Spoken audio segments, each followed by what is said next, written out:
Last time on the Skip and Josh podcast. Here's what the rule should be. He had the ball. He had 1 foot in already. Then his second foot touches. Now, you freeze that frame. At that very moment, he has the ball in his hands and he's in the end zone. Right. That's a touchdown. Anything that happens after that moment doesn't matter because that's a touchdown.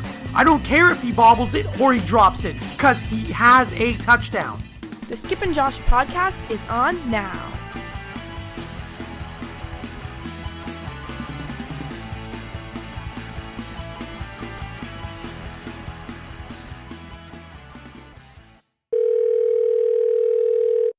Hello. Hey, Skippy.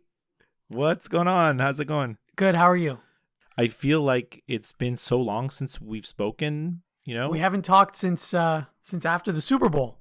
I know you're crazy with work and our schedules just have not matched up, but it really hasn't been that long when you look at the dates. Like, we spoke like the day or two after the Super Bowl, right? Yes. But the Super Bowl feels like it was so long ago. It does. It doesn't feel like it was just like, you know, a week or 10 days, whatever. It feels like, wow, the NFL's over. It's like the Eagles won. It feels like a lot of time has passed, you know? So now starts this phase of our podcast cycle where, you know, no more NFL. So we're on to other things. But here's what bugs me, though. Because just because the NFL is over, it doesn't mean that the world ceases to exist. Like, everyone makes such a big fuss. Oh, no, there's no NFL. What are we going to do until the fall now?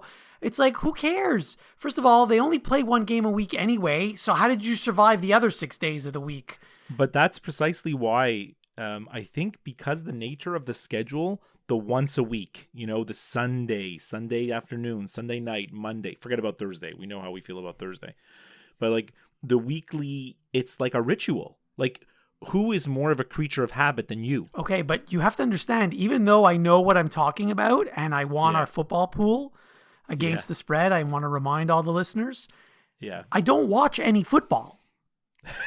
Like, I only watch occasionally. I only watch the playoffs. I don't watch the regular season. I never sit on my couch on a Sunday afternoon and watch because that's the most boring thing on the planet to me. Yeah.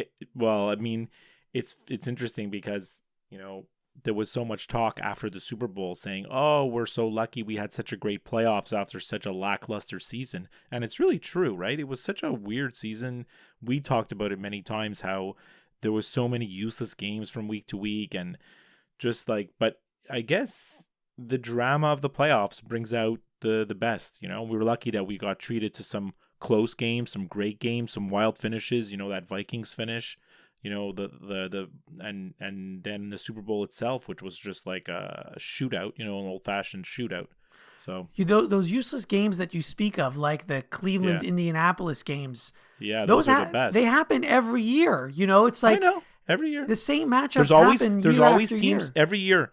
Every year you look at the schedule, it's the same thing, right? Yes. There's like one team that's 13-3, or one team that's 12-4, or maybe if you're lucky you get a 14-2, or right? one team that's 0-10. There's a bunch of 10-6 and 9-7. Yeah, and then there's always one team. Look, we got lucky or unlucky this year that we had an 0-16 team, which doesn't ever really happen.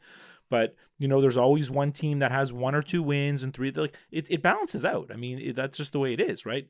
Every game, someone has to win, someone has to lose, right? That's the way it goes, right? So, do you have any notes on the NFL before we shut down the NFL until the next preseason? None. Do you? I have 2 things. Yeah, I have a few things. Okay. First of all, did you see the parade? What parade? Oh, the Eagles parade. What parade? It was on at my house the whole day. You mean you weren't actually there? You didn't take Matthew to Philadelphia? We wanted to go. It was an actual conversation that did happen in the house, but we decided not to. And actually, we should have went because the Canadians were playing the Flyers that night. So we could have like maybe gone to see a Habs game, although that's a whole other story. Mm-hmm. So, yeah, did you see the parade? I saw like a minute of it, maybe. Okay, you didn't see Jason Kelce dressed as some kind of green Alibaba. Oh, I saw someone dressed up. I didn't know who that was. Oh, it was the greatest thing I've ever seen. It was so good. I'm sure all the Eagles haters hated it because it was so annoying, but as a fan, I just loved it. Okay. So I'll post the link on our website because I think I may have already actually. It's definitely worth worth watching because it's super funny and it's great, So the other thing is, I mentioned it to you, and I really just want to mention it to the listeners to just put this into a little thought bubble of the listeners' heads. That ref, Gene Steratore, the one that did the Super Bowl. He's got guns. No, that's Ed Hockley. Yeah, but Gene's got not bad guns either. Anyways, he looks just like the guy who played Kramer in the pilot that they were making in the show. Yes. If you follow what I mean. I do. In the show, they were writing a pilot, and then they finally cast the pilot, so there was a fake Elaine, a fake Jerry, a fake Kramer. He looks just like the guy who was the fake Kramer. Just want to... Yeah, I don't disagree with you. Let people's brains, stew on that for a little bit. Okay. And then the last thing I have to say about the NFL is, like, NFL cut day is coming soon. So soon teams are going to start cutting players. It's always busy in the off season. So expect some big cuts. I read an article just today saying people would not be surprised if Des Bryant is cut, Jordy Nelson, and then some Eagles have to make cuts because they're one of the few teams that's over the salary cap. So Torrey Smith is probably going to be cut. So there's going to be some high profile names and interesting. It's always the NFL offseason is like the gift that keeps on giving. It's always interesting. That's the NFL. No more football talk for a while. Okay. So can we do listener mail now, or is that only at the end of the show? We're the only show presently in production that cares enough about you, the North American home viewer, to answer our viewer mail on the air. No, we do it whenever we feel. Let's do it. Listener mail.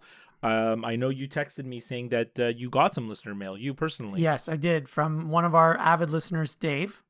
Dave, yeah. I'm not going to mention his last name because I don't know if he wants his last name mentioned on the air. Okay. But he knows who he is. Mm-hmm. And I'll just read you his message to me. Okay, go for it. Hey, Josh, hope all's well. I have to vent about something in baseball, and I wondered your view. This whole BS about the players complaining about a lack of free agent signings, like the whining of why don't Eric Hosmer or J.D. Martinez have a job yet? Really? Hosmer has 2 7-year offers on the table for over $140 million, and Martinez has an offer for $125 million on the table. Whose fault is it that they don't have a job yet? How disgusting is it that they're complaining about hardly any free agent movement? In my opinion, Scott Boras is the worst thing to ever happen to the sport. That's his vent, and then he wanted my thoughts.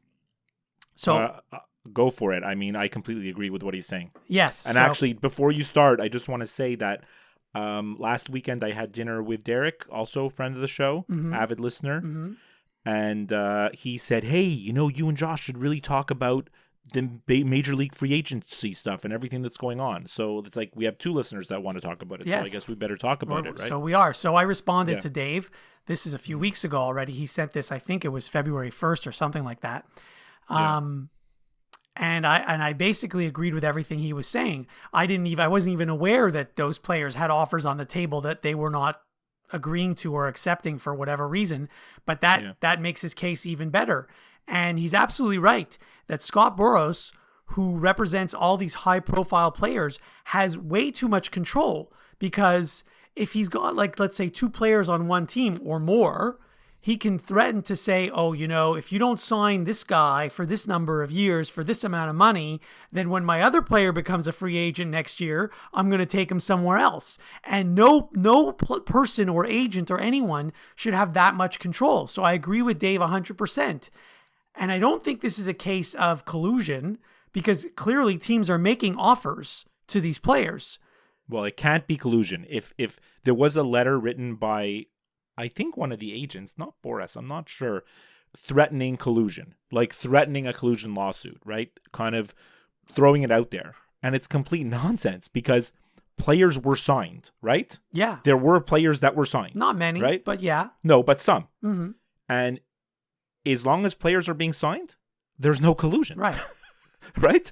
And I mean, that's the nature of collusion. Since Dave sent me that message, I think there was there not a major signing just this week? I know that Milwaukee signed a guy a couple of weeks ago, and they also made a trade to acquire another guy. So clearly Milwaukee's trying to win. And then I don't recall, but oh yes, Yu Darvish signed this week. Exactly, Yu Darvish. So I mean, this email was written before Yu Darvish was signed, but So why the Cubs would rather have Yu Darvish instead of Jake Arrieta, that's a whole other story that I don't quite understand. I think I think I'd rather have Yu Darvish, to be honest. Really? Okay. Yeah. I think Yu Darvish is, well, look, I love Yu Darvish. You remember our baseball preview from last year? I predict him as a Cy Young and all this, so I do have like a bit of a man crush on him. But Arrieta, if you recall, kind of came out of nowhere. He was like a kind of like had many like below average seasons, bounced around, came with the Cubs, and all of a sudden got really good, right? But I think there's more upside on Darvish. I think we've seen the best of Arrieta, and I think maybe we haven't seen the best of Darvish in the National League. Okay, except that you saw how Darvish pitched in the World Series last year. Oh, no. He got destroyed. So let's hope that isn't the real Yu Darvish. I mean, for Cubs fans' sake, let's hope that isn't the real Yu Darvish. Yeah. But as for why the other guys haven't signed, I have no idea. But well, it's like you said, Boras. Oh, we're going to name Boras, but I mean, it's not just Boras, it's all the agents, but Boras chiefly among them. He's told his players that he represents, I'm going to get you X, right? I'm going to get you this amount of money. This is what you're going to get. That's what he's told Hosmer. This is what you're going to get. And then when that amount doesn't come, all of a sudden it's like he can't admit that he was wrong, right? So there's got to be some other reason. And you and me we've been on this forever, right? I know I've had at least 10 conversations with you where we've said this, or you've said this to me and I've said this to you. The salaries cannot keep going up. They shouldn't automatically go up by divine right. You know what I mean? Although they have been every single year. They have been. But just because they go, I mean, obviously they go up because TV revenues go up and things and prices of attendance rise and ticket prices and everything goes up. So it costs more and revenue goes up. But, you know, players can't expect to be like, you know what, I had an average season, so I didn't do better. Eric Hosmer, did he do better than he did the year before? The year before, he's the same player he's been for the last 3 years. Exactly. Right? Exactly. So why all of a sudden should he deserve a bajillion-dollar contract? You know, it's like, that doesn't make sense. And I think there's nothing wrong with the owners being like fiscally responsible. The other thing that bothers me is, so let's say you sign this big deal and then you have a bad year or a couple bad years. Yeah. Do you give any money back? Do you renegotiate? Yeah. Of course exactly. not. Your contract. So now, for example, yeah. I'm changing sports here for a second. Canadians signed Carey Price in the summer, this huge deal. He's had a lousy season. Oh, yeah. They'd love to take it back. Let's get back to baseball for a second. It's times like these where I see these stories about these huge contracts and these huge player salaries. It's times like these that I say, you know what? Thank God Montreal doesn't have a baseball team, because if they did, they wouldn't be able to compete with this. You know, it would be the same thing as it was 10 years ago or 20 years ago or 30 years ago. Anytime a player became a free agent, a superstar player like Larry Walker or Vlad Guerrero, or you name the player, the Expos wouldn't be able to keep them. The small market teams in Major League Baseball have one way of winning. It's they have to amass many draft picks by being really bad. They have to draft well. They have to develop their players well. And all these young players have to arrive in the majors at the same time. Yeah. And they all have to overproduce. Like, they have to produce beyond what normal rookies would do, right? Mm-hmm. And second year and third year players. So you need like a perfect storm of young players, which is what the Astros kind of did. Now, the Astros this year, the Astros are in a different situation in that, like, Houston's a huge city. Houston is like the 4th, 5th biggest media market of the country. And I believe there's a chance they could retain many of these players, right? And they could sign Carlos Correa and they could sign Altuve, right? Like, but you need to do what the Astros have done and then hope that you can win a World Series before you have to dismantle your team. Exactly. This is exactly what I said to Dave when I responded to him. I'm glad the Astros won the World Series, because you never know if they're going to win it again. You never know where they're going to have to break up their team. Yeah. You know, like everyone thought, oh, the Cubs are going to be good for 10 years in a row. They've only won one World Series. They couldn't reproduce, you know, what they did in that magic year. It's like sometimes you really need, look, winning championships, a lot of luck involved. Things have to go your way. Exactly. You know, things have to go your way, and it doesn't, just because you have a great team doesn't mean you win. Speaking of free agent signings, the Jays just signed Jaime Garcia to a 1-year deal worth $8 million. This guy's 31 years old, And last year he had an ERA of 4.41 and a WHIP of 1.41, and he was on 4 different teams. So he's nothing special. And he just got $8 million. I guess that's the going rate. $8 million is the going rate for a below average major league pitcher. Geez, I went into the wrong line of work. I mean, I remember when he first came up, he was a big prospect in the Cardinals organization. He never really fulfilled his promise. He had a few decent years, he's never been consistent. But him, arms are arms. Teams need arms, right? It's kind of sad. Yeah, $8 million's not really. It's it's not even that much anymore these days, right? Well, this is why I'm glad there's no baseball team in Montreal. Yeah. But going back to what you said about the free agents, there's the two big ones that are out there. It's JD Martinez and Eric Hosmer. Those are the two that everyone's kind of waiting to see what's going to happen. Well, Darvish was the other. But look, I'm a huge fan of Eric Hosmer. Don't get me wrong. Maybe it sounded like I don't think he's good. I think he's great. But you need at some point you need to look at the advice you're getting from your agent. You have to remember that the agent works for you. Right, and that you don't work to make the agent's commission. That's the point that I want to make. If you want to sign somewhere, you tell your agent I'm signing. You don't hold out so that he can make a bigger commission. Is there a difference between making $140 million or $150 million? I mean, it's $10 million. Yes, it is $10 million, but at that point, does it make a difference? It shouldn't. I always ask myself that question when you see these numbers and how much guys could sign for. It's does it matter at a certain point? It's so much money. It's it's out of control, right? So that's baseball. Yeah, that's baseball. That was listener mail. So I'm glad you got that. That was listener mail, and that was baseball. What else you got? I have questions for you. Oh, please ask. Okay, so I know this is old news now, but the Cleveland Cavaliers made a few huge moves on trade deadline day. They changed their whole team. I have a lot of thoughts about this. So most people are saying they improved their team. It looks like they've improved their team because they've gone on a winning streak since. And even though I've never heard of any of the guys they got, my question to you is, why would any team agree to take Derrick Rose and or Dwayne Wade? Well, they took Dwayne Wade for nothing. They gave him to him for free. Basically, Dwayne Wade's going to finish out the season, and then he's going to retire. And they love him. But they got something for him. Why would Miami give anything? They got a draft pick in 2026. I'd rather have a draft pick than have Dwayne Wade. 2026. Think about that. Still, I'd rather have that pick because that pick could turn into something. Dwayne Wade is he might as well be in a rocking chair. Listen. LeBron James is basically the coach and the GM of the Cavaliers. I get that. He didn't want Dwayne Wade on the team anymore because he realized I understand why the Cavaliers made these moves. I don't understand why the other teams agreed to these moves. Well, whatever. I mean, what was in it? There's always a buyer and a seller. What was in it for the Heat? What was in it for the Lakers? What was in it for the third team that made a trade with them?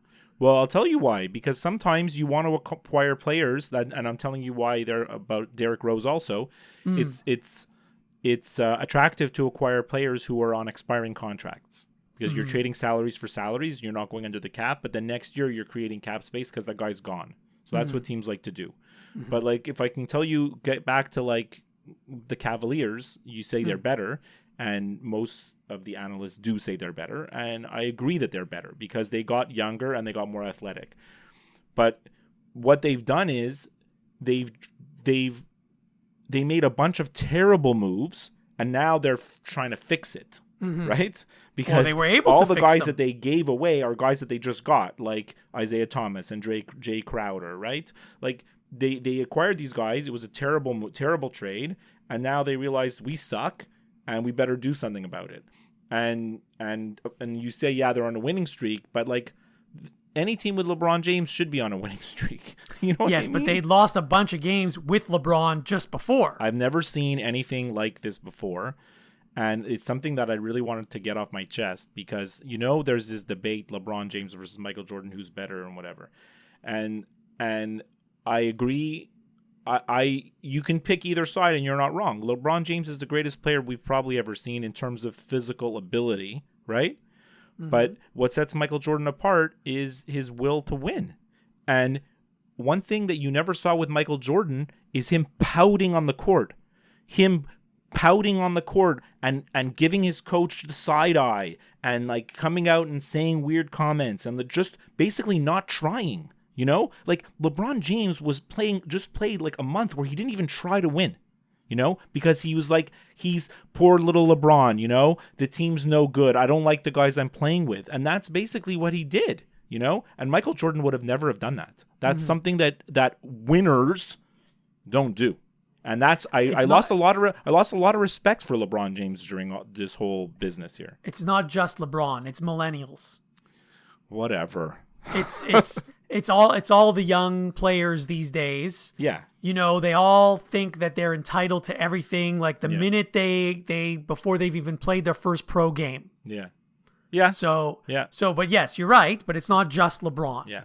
And now this is something that I really want to make clear. Are the Cavs better than they were a week ago? Yes, they are. But the goal is to win the championship, right? Mm-hmm. The Cavs are not better than they were last year. And that's a fact. I don't know. Who did they have last year? They had Kyrie Irving, and they don't have Kyrie Irving anymore. Right. Right now it's LeBron and 4 other guys on the court who are all decent players. Mm-hmm. But to win the championship, you need to have that Batman Robin. You're Batman. Yeah, I am Batman. Yeah, you're absolutely right. And they don't have that anymore, and they gave it up, and they didn't get enough back. And you know, maybe they'll make it back to the finals, but they're not beating Golden State or Houston or whoever. No, they're not. They're not. Yeah. I have another question for you about that trade. Sure. How all of a sudden is Isaiah Thomas no good anymore? And they say he's gonna be a backup to Lonzo Ball when Lonzo Ball comes back from injury? Really? I can't answer the reason why. I can't. Look, I'm a huge Celtics fan, as you know. I jumped on the Isaiah Thomas bandwagon last year as hard as anybody could jump, right? Mm-hmm. And I love the guy. And he went on a crazy run for a second half of the season where he was unstoppable. And then in the playoffs, I saw something different. I saw an Isaiah Thomas that was a liability on the court. A guy who couldn't play defense. A guy who other teams specifically went at because they knew he couldn't play defense. A guy who's a liability because he can't rebound. And he was great on the Celtics because the Celtics had no offense last year. So Isaiah was able to dribble around, have the ball in his hands the whole time, and then score. But not every team, good teams can't win like that, right? Mm-hmm. So I think all his faults were exposed at the end of last season. I think the Celtics were very happy that they actually got rid of him because they were either going to have to like give him a huge contract or you know, they didn't want to have to look like the bad guys. You know, like if they gave him a huge contract, it was a mistake, right? Mm-hmm. So the fact that they got rid of him was genius. But it was a gift. Look, is he an NBA player? Yes. I think he's playing hurt. I think the injury that he had when they traded him was more severe than they thought. He had a surgery like right before the season. I think he's not healthy. So I don't think we're seeing the true Isaiah Thomas.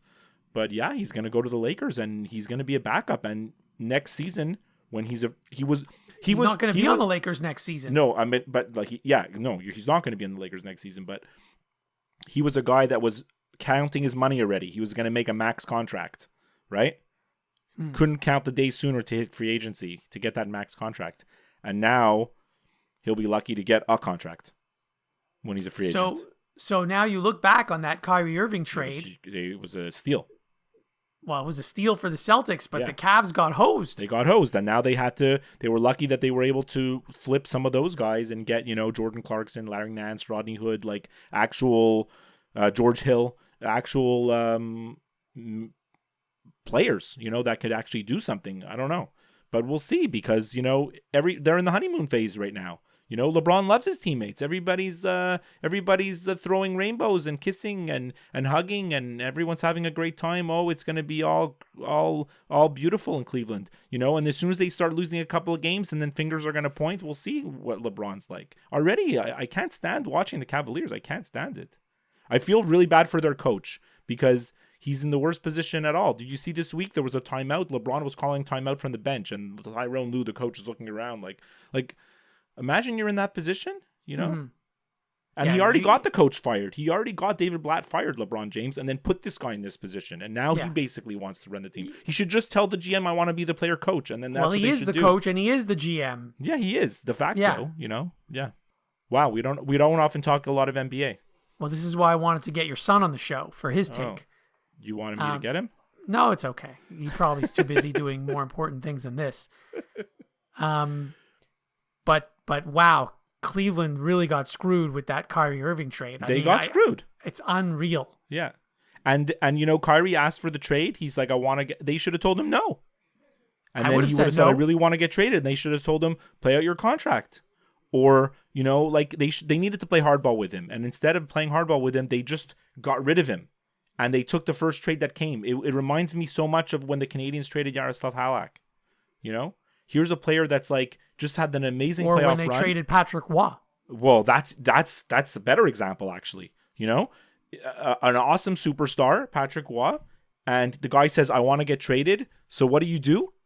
You take the first trade that gets offered to you. You know. Well, I mean, we don't know if there were any other better offers that the Cavs got. You don't know, but it happened so quick. You know, that it made me wonder, like, did they really shop him around properly? Like, the thing is, they weren't going to get any fair value for him because how many players are as good as Kyrie Irving in the league? It's very hard. The Celtics were a good fit because the only thing the Cavs did right in this whole thing is the Celtics have the first round draft pick that belongs to the New Jersey Nets this year, which is going to be a high pick. Everyone thought it would be the first pick, but it's going to be a lottery pick. And the Cavs got that in the trade with the Celtics, and they were smart to not trade that in all this maneuvering that they did. So they do still have that pick, which could be, you know, Marvin Bagley or you know, someone, you know. Yeah. Right. I'm done with basketball unless you want to talk about basketball. No, I don't. Okay. The NBA regular season is the biggest waste of time ever. No. Yeah. But that trade was a big deal. We had to the trading deadline and the trade is a big deal. But the NBA regular season, we really should never talk about it. You know. So the only other questions I have for you are all about hockey now. Oh God, I'm so uneducated about hockey because the Canadians are doing so bad. I basically don't even follow what's going on. Well, I heard something, and maybe I didn't hear it properly, but you'll tell me. Mm-hmm. Did Max Pacioretty ask to be traded to Florida? No, I haven't heard that. Why do you say that? I heard that on either TVA Sports or RDS. It's probably a rumor, but I don't think he could pick his team where he wants to go anyways. And like, if he really wants to be traded to Florida, that tells me that he doesn't care about winning. He just wants to get... If you've watched any of the games in the last month, but specifically this week, Max Pacioretty is like a shell of himself. And I'm not talking about his physical skills. Mentally, he's a shell of himself. He looks disinterested. He doesn't seem like he knows what to do on the ice. He looks like a player that doesn't know what he's doing. Like, he looks like a player he looks like a rookie. That's like, the game's too fast for him. The game's like passing him by. He's in the wrong positions. He's shooting when he should pass. He passes when he should shoot. He doesn't back check. He goes to the bench. He's completely lost. Like, the trading deadline can't come soon enough for this guy so we can find out if he's staying or going. I think it's really weighing on him. Well, this is my next question. What are the Canadians waiting for to sell off these parts? Well, I think at this point you wait right till the last hour of the trading deadline. Do they still think that they can make the playoffs? I think up until this week they think they did. I think they were absolutely delusional. And now they've had back-to-back losses to Colorado and then yesterday to Arizona. Yeah. So, I mean, it doesn't get worse than that, right? So, I think after those losses, it's like, you know, time to start selling off the team for parts, you know, and look at a rebuild. In my opinion, anyone over the age of 29 should be traded. I agree with that too. Even Carey Price. Yeah, why not? Well, because they're not going to win. They're not going to win anytime soon. Yeah, Carey Price has a no movement clause, so it's like you're not going to be able to trade him. His contract is so huge, so I don't know how you're going to trade him, but I would trade him. I would trade Weber. Yeah, I trade everybody. Yeah. But I mean, I'm telling you right now, if Thomas Plekanec doesn't get traded at the trading deadline... Oh, that's what I was going to ask you next. If he's not traded at the trading deadline, then it shows that the GM has no clue what he's doing. No clue. There's no reason in any universe to have this guy on the team. And I like him. He's a fine player. But his contract's over. He's going to become a free agent. Why don't you trade him? Trade him for a third-round draft pick. Whatever you can get, trade him. You know? Yeah, I don't think they'll get that high a draft pick. Whatever it is. Yeah. You know? But yes, a bag of pucks, anything. Yeah. Because you know what? There's a good chance if you do want to keep him, which is already like shoot me in the head if they do want to keep him, he could probably come back and resign. You know? There's nothing stopping him from coming back and resigning when he's a free agent if he really likes it here. The only way I would resign him if he signs for a minimum, the league minimum. Yeah, I don't want him back. I don't want him back either because he's just a waste of space. Yes, right? he is. If you're going to rebuild, you need to start giving other players a chance, right? You need to like see what you've got. Yes. Well, they don't have a lot of prospects in the first place, but you know, it's ugly. It's really ugly. It's a bad situation in Montreal because I don't know where they're going to do. So there was one sort of major trade made so far. Dion Phaneuf, that thing. Dion Phaneuf for Marian Gaborik. I don't even consider that anything. Well, here's the thing. I mean, they're both household names. Yeah. But I don't understand how that trade makes sense for either team. This is what I wanted to ask. I'll tell you how it makes sense for Ottawa.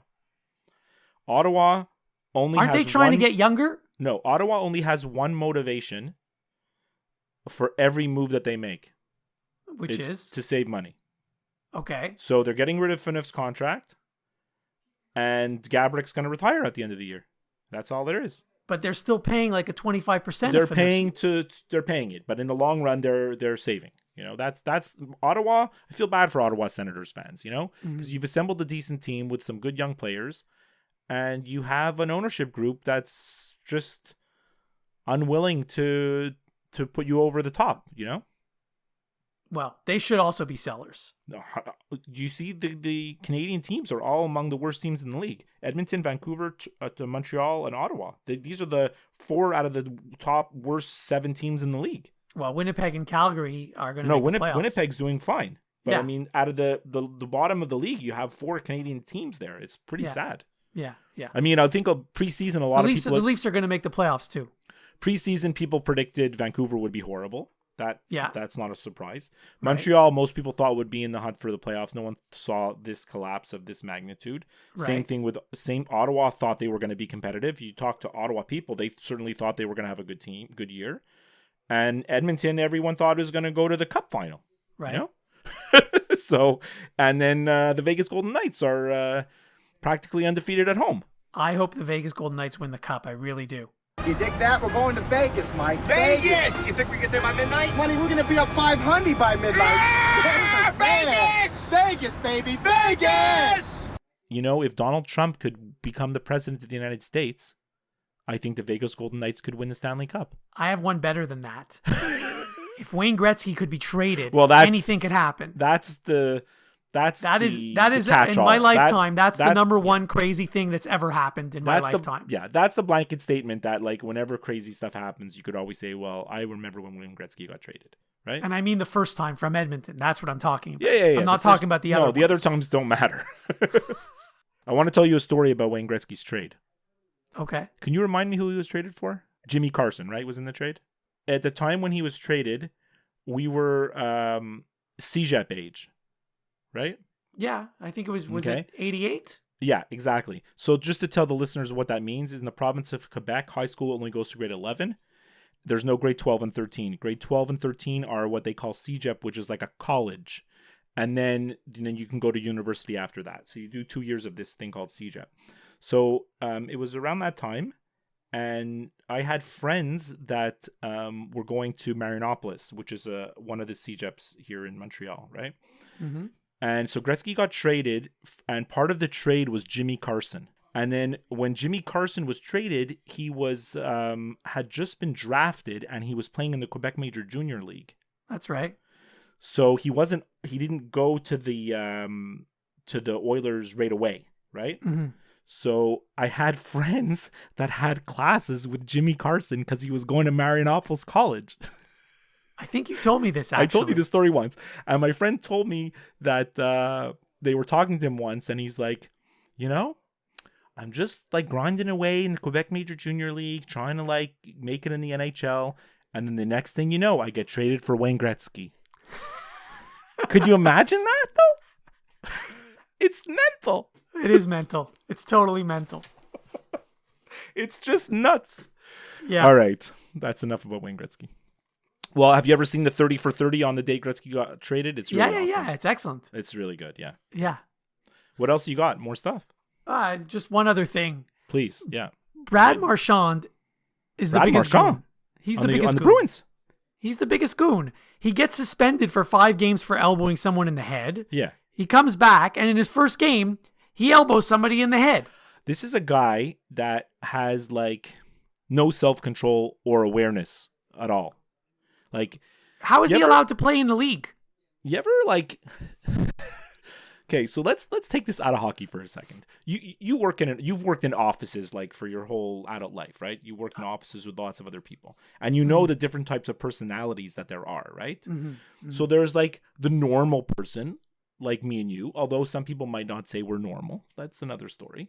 But then there's always the guy in the office who's like, there's a guy who like, you'll have a story and he'll be like, oh no, I have something better. There's always that guy, right? Can't stand that guy. that's- Can't stand that guy. Can't stand that guy. Can't stand that guy. And then there's always the other type of person who is so annoying and doesn't know it, right? Like he says inappropriate things and he doesn't realize that he's doing that. Or, you know, he just like has such a weird personality, either too outgoing or inappropriate or whatever the case may be, but there's no self-awareness that there's something wrong about the way he's acting. Right? He's oblivious. He's oblivious. That's Brad Marchand. Okay? He's Well, you're giving him a lot of credit. He's going about his business in the league, scoring goals, playing great, doing his stuff. but he Elbowing has no people in the clue- head. He has no clue what a moron he is. Right? He has no clue. He has no clue that other people look at him and say, you're a little weasel. Right? He doesn't know that. Right? Or he knows and he doesn't care. See, Brendan Gallagher knows that about himself. That's why he has that stupid smile. You know, he's a little pest. He goes out there and he's pushing your buttons and he's trying to rile you up and he's smashing into your goalie. And then they give him a penalty and he just smiles, right? Or you cross-check him in the face and he just smiles. He knows it. That's part of his game.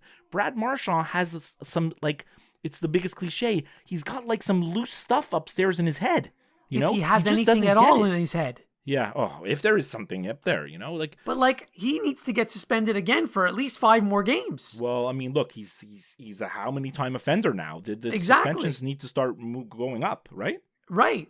The sad thing is that on that team, the Bruins, they had Mark Savard, who had to retire because of the crazy concussion, right? You had Patrice Bergeron, the guy who plays on. Yeah, you have Patrice Bergeron, the guy who plays on his line, right? On his line. That almost that had such a severe concussion at one point, he was questioning whether he would ever play in the league again, you know? And yet this guy just goes around like it's, you know, going out for a Sunday skate. Oh yeah, I'll smash some guy in the head. You know? It doesn't make sense. And he's so good though, right? I don't even think he's that good. He had the benefit of playing with good players. Yes, he's had the benefit of playing with good players. In Boston, he plays with Patrice Bergeron. Yeah. On the World Cup team, he played Yeah. with Sidney Crosby. Yeah. So he's had the benefit of playing with good players. I'm not sure how good he actually is. But you're the only person that watched the World Cup of hockey. Wasn't he the best player on Team Canada? No, Sidney Crosby was. Okay, but that goes without saying, no? Yeah.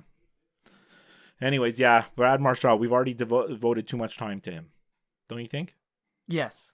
This concludes another episode. Well, no, I have something You that have bugs more? me. I It love has nothing to do with sports, but it really bugs me. You're kidding me? Boy, are you bugging me, man. I'm gonna nail. Ooh, God. I'm getting bugged now. Whoa, man. So, if you ever tell a story to somebody about something that happened to you, how do you tell the story? What do you mean? Like, tell me something that happened to you yesterday. I was on a conference call for work Okay. today. Okay. And this guy kept interrupting me. And like, I was wondering why he was even invited to the call, you know, and we're not even wrapped up on one subject. And yet he's trying to change the subject to go to the next point. And I'm like, whoa, slow down. We haven't come to resolution about point A. Okay. So You've said that's enough. You've said that's enough. A story. That's a You've true said story enough. that happened today. Okay. You've said enough. I didn't even need to know the facts of the story. Okay. But you told the story Yeah. in the past tense because it happened in the past tense. Right. So often I hear people telling stories of things that happened in the past tense, but they'll tell the story like this. And I'm going to just repeat your story, but in the annoying way. Okay? Okay, go for it. So here's your story repeated in the annoying way. Right. So remember, this happened earlier today or yesterday or last week. Yeah. So I'm on a conference call. No, you're not on a conference call now. You were on a conference call earlier. Why are you speaking in the present tense? So anyway, so I'm on a conference call and I say to the person, yada, yada, yada. And then he says, yada, yada, yada. And then we go back and forth and we decide that this is what we're doing. No, that's not how it happened because it all happened in the past tense. So don't speak in the present tense when you're telling a story that happened in the past tense. When It's did this so happen? annoying. When did this happen to you this week that it set you off? Like, what happened? Tony Kornheiser does it all the time. It drives me absolutely bonkers. That's just his way of speaking, Kornheiser, right? That's just his way. That's his Like- the way he expresses himself. That's like his But his it's tone. not. It's not just him though. I I've know. noticed other people do it, and maybe it's an American thing because on his show, his guests seem to do it as well. Oh. Well, here's that's why we have What Bugs Me, right? So Josh can express the minutia of things, like the most random things that honestly most people would never think of.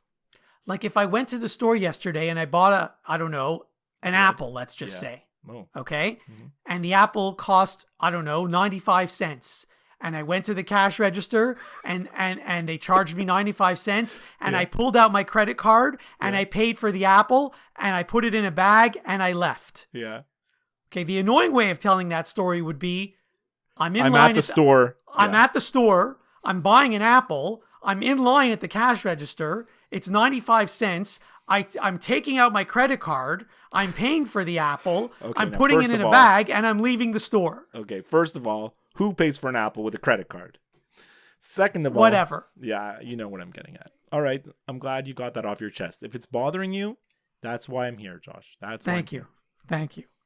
The Skip and Josh podcast is back. Well, this is a sports show, right? Mhm. So we can talk about sports. Mhm. So if I read an article in a sports magazine, Yeah, we can talk about it. of course, yes. So Oh, I know where you're going with this.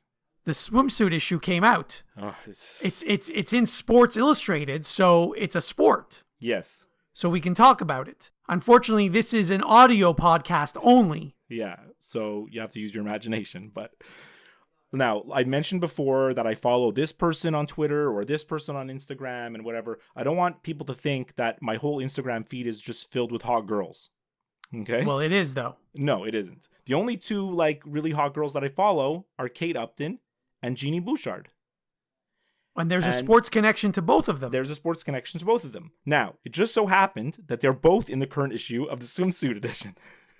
So let me tell you, it was a glorious week on Instagram. It was spectacular.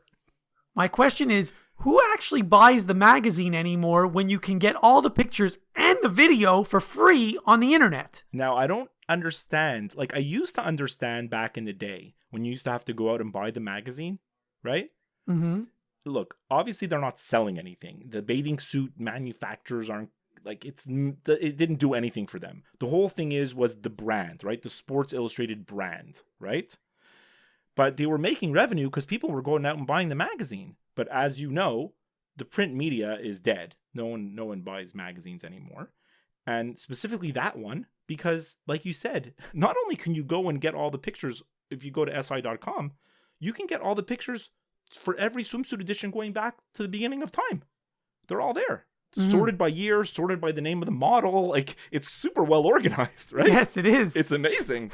So I really don't understand like the business model. I mean, it has to be that they just want to promote the Sports Illustrated brand, but that seems like a pretty big expense, this SI swimsuit edition, like flying all these models to all over the world and all this stuff that they do. It seems like, I don't know. I'm not so sure about their business plan there, Sports Illustrated, to be honest. Anyhow, I saw some of the pictures of Jeannie Bouchard. They're spectacular. It's the nice bathing suit that she's wearing. Yeah, very nice. Look, she's a beautiful girl. As you know, I've mentioned it many times. I think she's incredible. But like, her tennis game is terrible. Like If it was half as good as her modeling, she'd be like in a Grand Slam every time. Grand Slam final. she's borderline at the point where if she has another 1 or 2 bad years on the tennis circuit, I think she's just going to retire and just become a model Why not? or a spokesperson or, something, like she has enough Instagram followers at this point and she's made enough money in her life. She could probably do whatever she wants. She's still Well, money runs out pretty quickly. Let me just tell you. It does, but yeah. And then of course, Kate Upton. Well, that's a whole other story. You know how I feel about her too. So, can I do the show close now? You can do the show close now. Can I do the read? Do the read. Are you supposed to do the read? Do we have fans demanding that you do the read instead of me? Otherwise, because you're better. We don't. I gave you one crack at the read and you did it so well. Now I'm worried. I thought I did well. You did great. Yeah. By the way, you should tell people to go to our website because there's a new feature on our website. You have to go there and wait 5 seconds, but it's a new feature. Yeah. So actually, before I do the closing, if you go on our website, skipandjosh.com, you wait 5 seconds, a little pop-up's going to come up and it's going to ask you to subscribe to our email list. So please do that and enter your email address, and then me and Josh will be sending you some emails, and we promise they're going to be juicy and good. Probably we'll let you know about new episodes or maybe some contests or giveaways that we're doing. March Madness is coming up, so we'll give you updates about the March Madness pool that we're planning on doing, like what we did last year. So go to our website, skipandjosh.com. You just wait 5 seconds, a little pop-up will come. If it doesn't pop up for you for whatever reason, in the menu of the navigation of the website, there's something called email list. You just click on there and you get to the same little thingy. Before we sign off, remember you can listen and subscribe to new and archived episodes of our show wherever you listen to podcasts, including Apple Podcasts, Stitcher, Google Play. I love an app called Overcast, which is just fantastic. But any podcast app that what they call podcatchers, you'll be able to find us. Please send us an email, skipandjoshshow@gmail.com. As you know, we've been doing listener mail every episode. You can reach us on Twitter @skipandjosh or by liking and following our Facebook page. And always, you can get all the links to everything I just said on skipandjosh.com. All right, Josh, talk to you next week. Great. Have a great week. The Skip and Josh podcast is over now. Don't worry, there'll be another episode soon.